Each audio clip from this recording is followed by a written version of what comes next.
Magandang gabi, Pilipinas. Bayan, sinagot ni Pangulong Ferdinand R. Marcos Jr. ang mga paratang ni dating Congressman Saldico sa panibago niyang video. Para sa Pangulo, walang saysay ang kahit anong ibubunyag ni Go kung hindi siya uuwi ng bansa para harapin ang kanyang kaso. At para hindi na maulit ang mga palpak at guni-guning proyekto, inilunsad ng Pangulo ang DPWH Transparency Portal. Yan ang ulat ni Clazel Pardilla. Look at the quality of the statements. It means nothing. Sagot yan ni Pangulong Ferdinand R. Marcos Jr. sa panibagong video na inilabas si dating Ako Bicol Party List Congressman Zaldico. Ang laman, detalye ng kickback at hatian umano ng presidente at ng kanyang pinsan na si dating House Speaker Martin Romualdez sa mga isiningit na proyekto sa pambansang pondo mula 2022 hanggang ngayong 2025. Pero ang mga pahayag ni Ko para kay Pangulong Marcos, walang saysay, hamon ng presidente. For it to mean something, umuwi siya rito. Harapin niya yung mga kaso niya. Kung meron siyang gusto sabihin, sabihin niya. Malalaman naman ng tao yan eh.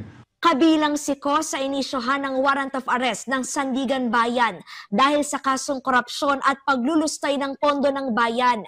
Kaugnay ito sa halos 300 milyong pisong halaga ng substandard na flood control project sa Nauhan Oriental, Mindoro. Para di na maulit ang mga palpak at guni-guning proyekto kontra baha. Ngayong araw, inilunsad ng presidente ang DPWH Transparency Portal. Naglalaman ito ng mga impormasyon ng lahat ng proyekto ng Department of Public Works and Highways mula sa halaga ng infrastruktura, bidding, status ng konstruksyon hanggang sa satellite image o larawan ng mismong proyekto. Makikita sa portal. Maaari ring i-report kung tapos na, depektibo, may kapareho, hindi pa kumpleto o guni-guni ang proyekto. Kung may makitang hindi tama o labag sa batas, aksyonan natin kagad. Lalong-lalo na pag ito ay naituro sa atin ng ating mga kababayan. Ito ay isang sagot na digital na pader laban sa korupsyon.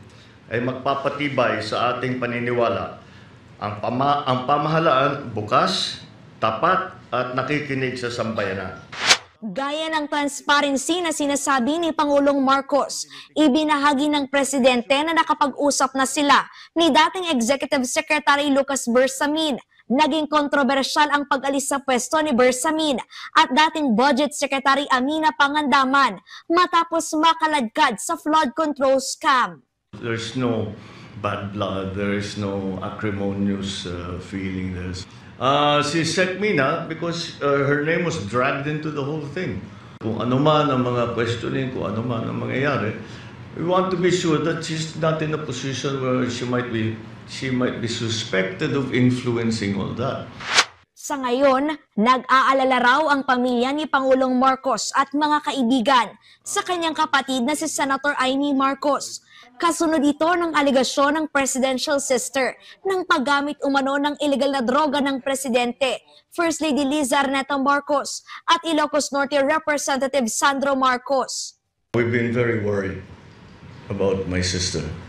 The lady that you see talking on TV is not my sister.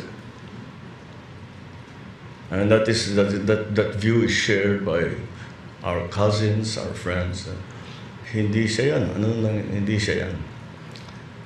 So that's why we worry. So we are very worried about her. I hope she feels better soon.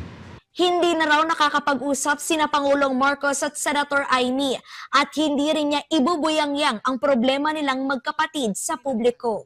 It's anathema to me to talk about family matters generally in public. We do not like to